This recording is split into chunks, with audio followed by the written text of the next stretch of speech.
You don't really know who someone is until you see their signature on something that wasn't meant for your eyes.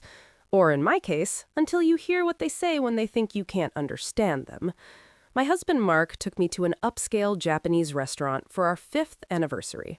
His college buddy, Kenji, was in town, Japanese American, fluent in both languages, someone Mark loved to impress. Halfway through dinner, Mark and Kenji started speaking in Japanese, laughing, relaxed. Mark said, in perfect Japanese, "It's easier with her. She doesn't ask questions like Stephanie did. Not as smart, but easier to manage." Stephanie was his ex-wife, the Stanford MBA he divorced 3 years before we met. Kenji responded, "She seems sweet, though." Mark, "Sweet, yes, but limited. I can work late, go golfing, do whatever. She just smiles and says okay. It's perfect." They clinked sake cups. I sat there, chopsticks frozen, face neutral, while my husband told his friend I was too stupid to be difficult. What Mark didn't know, I'm half Japanese. My mother is from Osaka. I grew up bilingual. I just never told him. Drop a comment. Where are you watching from? And like this video if you've ever heard someone's real opinion when they thought you couldn't understand. My name is Emily Nakamura Foster, and I've been married to Mark Foster for 5 years. 5 years of being exactly what he wanted. Agreeable, uncomplicated, low maintenance. The easy wife. I met Mark at a hospital fundraiser where I was working as an event coordinator. He was a cardiovascular surgeon, 15 years older than me, recently divorced, looking for a fresh start. I was 28, recently laid off from a tech startup, taking whatever event planning gigs I could get. He was charming, successful, attentive in that intense way recently divorced men can be. "You're so different from my ex," he told me on our 3rd date. "She was always competing with me. You're just easy to be around." I took it as a compliment. Our wedding was small. My mother flew in from Japan, stayed for 3 days, then flew back. "Are you sure about him?" she asked in Japanese before she left. "I'm sure, Mama. He seems like a man who likes control. He's just confident. It's attractive." She looked at me for a long moment. Confidence and control look the same until you try to say no. I didn't understand what she meant then. In 5 years of marriage, I'd become someone I barely recognized. I'd stopped working after Mark suggested it would reduce stress and give us more time together. Really, it meant I was always available for his schedule. I'd stop seeing most of my friends because he'd comment on how draining they were or how their life choices were questionable. I'd learn to say, whatever you think is best, instead of having opinions about restaurants, vacations, or how we spent money. I'd become the easy wife. And I'd told myself this was what mature, secure women did. They didn't create unnecessary conflict. My mother is Japanese. My father was white American. He died when I was 7. I grew up speaking Japanese at home, English everywhere else. I went to Japanese language school on Saturdays until I was 16. I'm functionally bilingual. But I never mentioned this to Mark. Not intentionally hiding it, it just never came up. He knew my mother was Japanese, obviously. He'd met her. But he'd never asked about my language skills, my childhood, my relationship with that part of my identity. And I'd learned to not volunteer information Mark didn't ask for. It made me easier. "I have a surprise for the anniversary," Mark said that morning. "Remember Kenji from Stanford? He's in town. I thought we'd do dinner at Tanaka's, that omakase place. You'll love it." I did love it. Tanaka's was the best Japanese restaurant in the city. "Will Kenji's wife be there?" "He's divorced now. It'll just be the 3 of us. Hope that's okay." It wasn't really a question. "Of course," I said. The easy wife. Tanaka's was beautiful, intimate, expensive, the kind of place Mark liked to be seen. Kenji was already there when we arrived, late 40s, handsome, wearing the kind of casual, expensive clothes that signaled tech money. "Mark, and this must be Emily." His handshake was warm. "Nice to meet you," I said. We sat at the sushi bar. The chef began the omakase service. 17 courses, each one a small work of art. For the first 30 minutes, the conversation was in English, polite, surface level. Mark talking about the hospital, Kenji talking about his startup. I smiled, nodded, played my role. Then, Mark asked Kenji something about a mutual friend, and Kenji responded in Japanese. Mark laughed and replied in Japanese. I kept my face neutral. They continued in Japanese, not excluding me aggressively, just slipping into their shared language the way bilingual people do. I ate my sushi, sipped my sake, looked like I was contentedly uninvolved in their conversation. Kenji said, in Japanese, "She's very pretty, you did well." Mark, in Japanese, "Thank you, she's very different from Stephanie." Different how? Easier. Stephanie was always challenging me. Emily just goes with the flow. My heart started beating faster. Kenji glanced at me, then back to Mark. That's good though, right? After everything with Stephanie? Mark took a drink of sake. It's perfect. She doesn't ask where I'm going, doesn't question how I spend money, doesn't have opinions about every little thing. Sounds ideal. It is.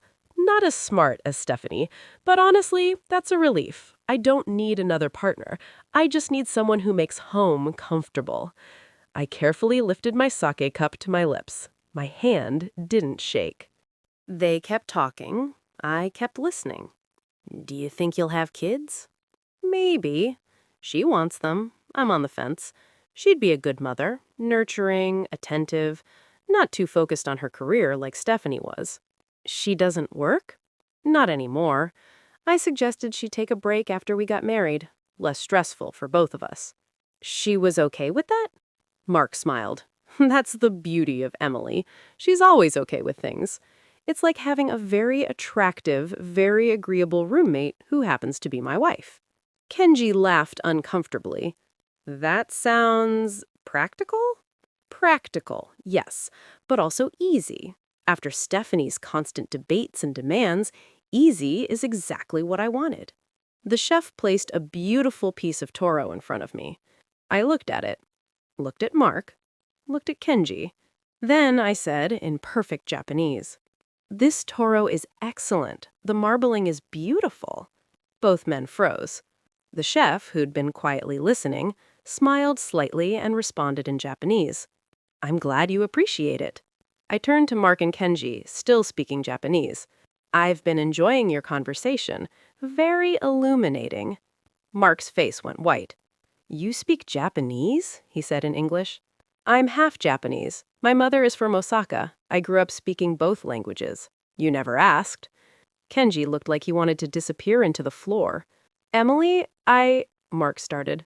"No, please continue," I said in Japanese. "You were explaining how I'm not as smart as Stephanie, but that makes me easier to manage. Don't stop on my account." "I didn't mean it like that." "How did you mean it?" Silence. "Because what I heard was that you married me because I'm agreeable and unchallenging, because I don't have opinions, because I'm basically an attractive, compliant accessory." That's not... You're taking it out of context. What's the context that makes not as smart but easier to manage okay? Mark looked at Kenji for support. Kenji was studying his plate with intense focus. "We were just talking," Mark said weakly. "You were talking about me in what you thought was a secret language, telling your friend that I'm perfect because I'm easy to control." "Control? I've never controlled you." "Haven't you?" I set down my chopsticks. "You suggested I stop working. You help me make decisions about everything from what I wear to who I see to how I spend my days. And I've been so busy being the easy wife that I didn't realize I'd stopped being a person." I stood up. "Thank you for the wonderful anniversary dinner, Mark. It was very educational."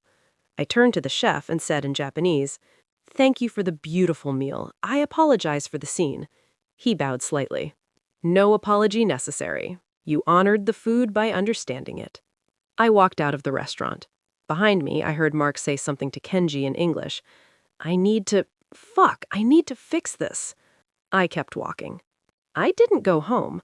I went to my friend Claire's apartment. Claire, who Mark had subtly discouraged me from seeing because she was too negative and too focused on her career. "Emily?" She opened the door in pajamas. "What's wrong?" I told her everything. By the end, Claire looked furious. So he's been treating you like a doll for 5 years? I let him. No, he manipulated you into thinking compliance was love. I should have known. How? He's 15 years older, he's a surgeon, he has all the authority. You were laid off and vulnerable when you met. He absolutely knew what he was doing. My phone exploded with messages from Mark. Emily, please come home. We need to talk. You're overreacting. Let me explain. This is ridiculous. Come home. Fine. If you're going to be dramatic, I'll stay at the hospital tonight. The progression from apologetic to annoyed to angry took less than 2 hours. Classic Mark. When charm didn't work, pressure did. Claire made coffee. Can I ask you something? Sure. Do you know if Mark has access to your phone records? What? No, he handles all the money. But do you know how much he makes? Where the money goes? I realized slowly, no. Emily, you're married. In this state, that's a marital asset. You have a right to financial transparency. I trust him. You trusted him not to call you stupid in Japanese at dinner. How's that working out? Fair point. I went home while Mark was at work. I'd been telling myself I just needed to get some clothes, maybe talk to him later, figure things out. But when I walked into our beautiful house, the one Mark had chosen, that I decorated according to his preferences, something shifted. I'd spent 5 years making myself smaller. I wanted to know how much space I'd actually surrendered. Mark's home office was typically off limits. My space, he'd always said. I need somewhere private for work calls. I never questioned it. I questioned it now. I opened his desk drawers, found bank statements, investment accounts, credit card bills, and I started reading. Joint checking account. Mark's surgeon salary, deposited monthly. My balance? $0. I didn't even have a separate account. Credit card. $8,500 per month average spending. Wait, $8,500 per month on our credit card? I looked closer at the statements. Restaurants, $2,000 per month. We ate out a lot, but not that much. Professional development, $1,500 per month. Medical supplies, $3,000 per month. Medical supplies? Mark worked at a hospital. They supplied everything. I found another statement, an account I didn't know existed. American Express, Mark's name only. Charges included: hotel rooms, local, not business travel. Jewelry. I hadn't received any jewelry recently. Flowers. I hadn't received flowers in months. Restaurants I'd never been to. Monthly total, $6,000 to $8,000. I sat at his desk, staring at evidence of what? An affair? Multiple affairs? His laptop was open. I shouldn't have looked. I looked. Email from someone named Jessica. Can't wait to see you Thursday. Same hotel? I'll wear the necklace you got me. Mark's response. Yes, I'll be done at the hospital by 7.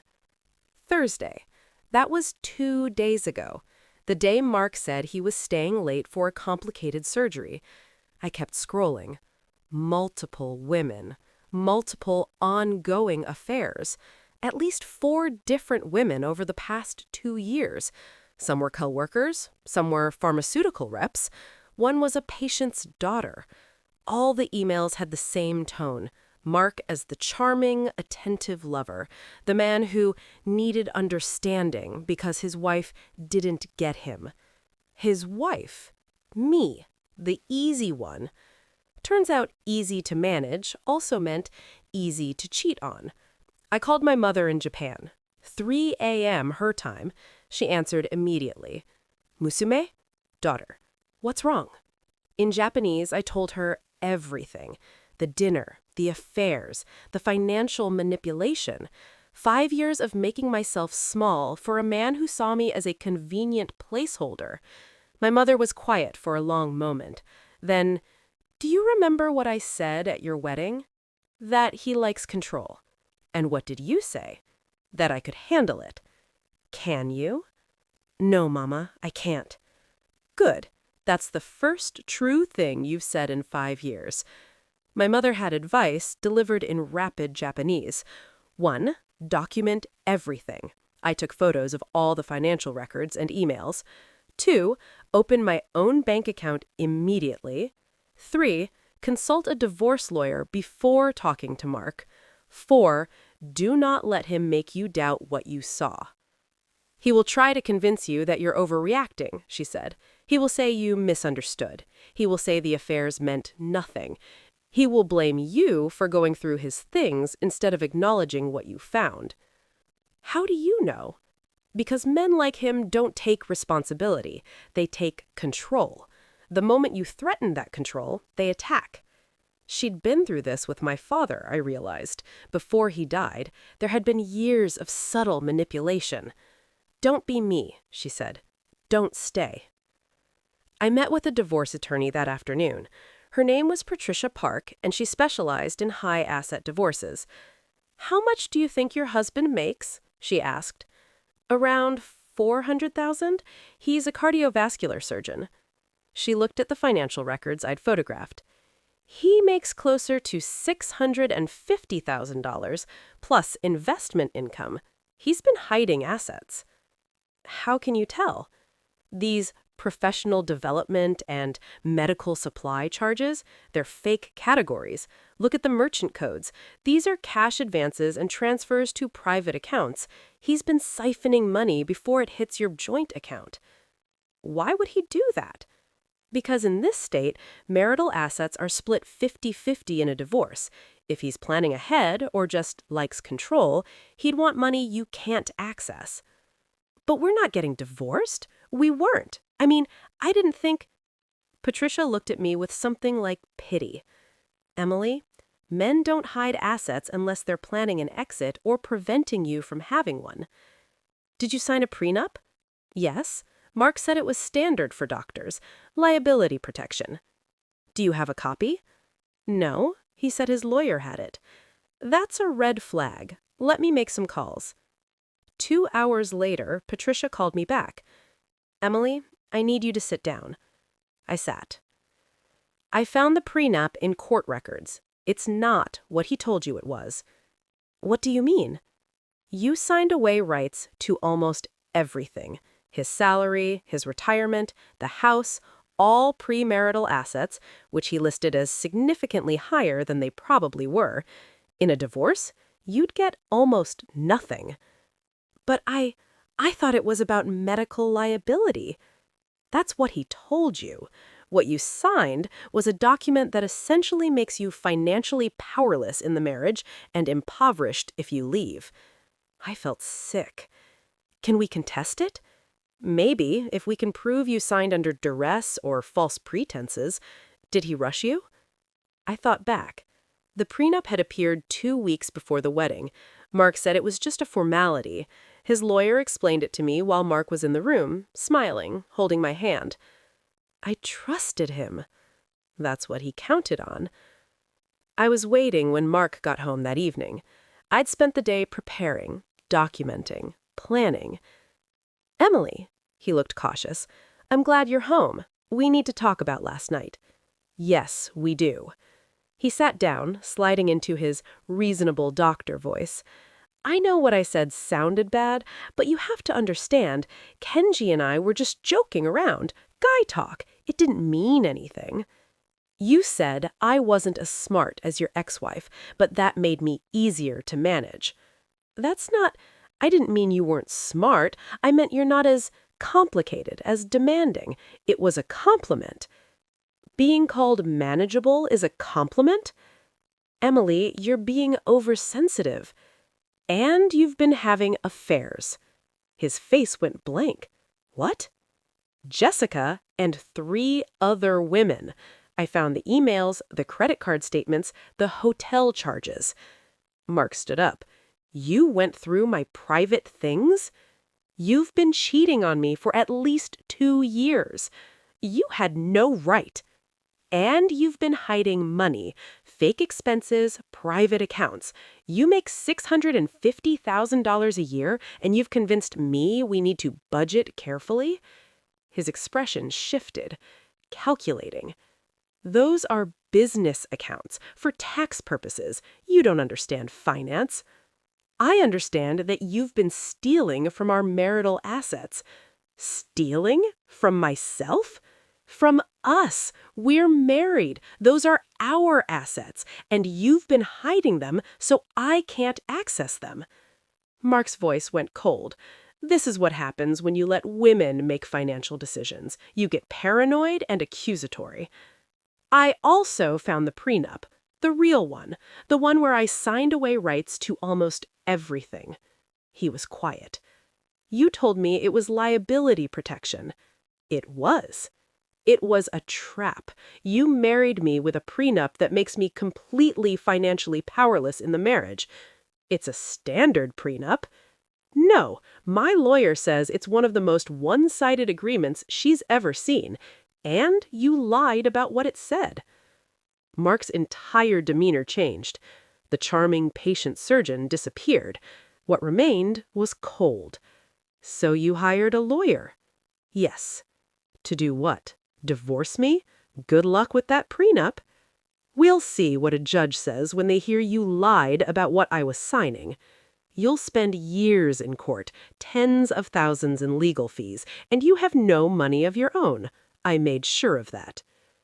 There it was. The truth he'd been hiding behind 5 years of suggestions and helping. He'd deliberately made me financially powerless. Why? I asked. Why what? Why marry me at all if you wanted affairs and control and someone to manage?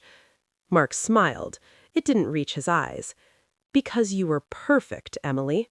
Beautiful, young, agreeable, from a good background, exotic enough to be interesting, not so different that my colleagues would judge me, and best of all, you didn't question anything. You chose me because I was easy to control? I chose you because you were easy, period. After Stephanie's constant challenges and demands, you were refreshing, and you stayed that way right up until last night when you had to go and understand Japanese. So this is my fault for understanding a language I've spoken my entire life? It's your fault for eavesdropping. You were talking about me at our anniversary dinner. I was having a private conversation. There's nothing private about insulting your wife to your friend. Mark grabbed his keys. I'm not doing this right now. I'm going to stay at the hospital tonight. When I come back, I expect you to have calmed down and thought about what you're really willing to lose. I've already lost it, Mark. I just didn't know it yesterday. He left. I stood in our beautiful house, in the life I'd built by making myself smaller and smaller, and felt something I hadn't felt in 5 years. Free. I called Patricia. He's gone. What do I do? Pack now. Take anything that's important to you. Documents, photos, personal items. Do you have somewhere to go? Claire's. Good. I'm filing papers tomorrow morning. We're going to argue the prenup was signed under false pretenses and that he's been hiding assets. It won't be quick or easy. I don't care. There's something else. What? One of the women he's been seeing, she's a pharmaceutical rep. I found her social media. She posted photos from a medical conference in Miami last month. Mark is in the background of 3 shots. So? So, Mark told you he was at a surgical conference in Boston last month. He showed you the conference program, made a big deal about how boring it would be. He'd lied about a work trip to cover an affair. How many other trips had been fake? Emily, I think Mark has been planning his exit for a while. The hidden money, the affairs, the controlling behavior, these are patterns. He's been preparing to leave you with nothing while keeping everything for himself. But why not just divorce me? Because as long as you're married and compliant, he has all the benefits. Someone to manage his home, someone to look good at hospital events, someone who doesn't ask questions, and none of the restrictions. You're the perfect cover while he does whatever he wants. Before I left, I did one more sweep of Mark's office. In the back of his file cabinet, I found a folder labeled Estate Planning. Inside, a will, dated 6 months ago. It left everything to his brother, not me. There was a note clipped to it, in Mark's handwriting. Quote, prenup ensures minimal loss in divorce. If still married at death, this will supersedes martial law. Either way, assets protected. End quote. He'd planned for both scenarios, divorcing me with nothing or dying while married and still giving me nothing. I photographed everything. Then I packed my bags and left our house for the last time. The divorce took 8 months and cost Mark far more than he'd planned. Patricia successfully argued that the prenup was fraudulent. He'd lied about what it contained and what it protected. The judge agreed. Mark was ordered to split all marital assets 50-50, including the hidden accounts and the house. He was also required to pay my legal fees. Turns out, Mark had been hiding closer to $800,000 in various accounts over 5 years. My share? $400,000, plus half the equity on the house, $300,000. Total, $700,000. Not life-changing money, but enough to start over. During discovery, all 4 affairs came to light. One of the women, Jessica, the pharmaceutical rep, testified that Mark had promised to leave me. Quote, he said his wife was temporary, that she was just for appearances until he'd established his career enough to start over. End quote. Mark denied this. The judge didn't care. The pattern of deception was clear. Here's the twist. One of Mark's affairs was a resident at his hospital. That's an ethics violation. The medical board opened an investigation. Mark wasn't stripped of his license, but he was reprimanded and required to take ethics courses. His reputation took a hit. Several of his wealthy patients quietly transferred to other surgeons. Kenjimont. 3 months after the divorce was filed, I got an email from Kenjimont. Quote, Emily, I owe you an apology. I didn't know about the affairs or the financial abuse. What Mark said at dinner was wrong, but now I understand it was part of a bigger pattern. Quote, I've been thinking about that night, about how you just sat there, listening, taking it in. That took incredible strength. Quote, I hope you're okay. End quote. I didn't respond. I started volunteering as a translator for a nonprofit that helps Japanese immigrants navigate medical care. Turns out being bilingual isn't just about understanding what people say. It's about helping people be understood. Mark had spent 5 years making sure I was never truly understood. Not by him, not by myself. Now I use my voice to help others find theirs. I got a job at an international events company. They needed someone who could coordinate conferences for global clients. Being bilingual went from being a secret to being my greatest asset. My boss is a woman named Sandra who speaks 4 languages. Languages are freedom, she told me on my first day. Every language you speak is a world you can navigate independently.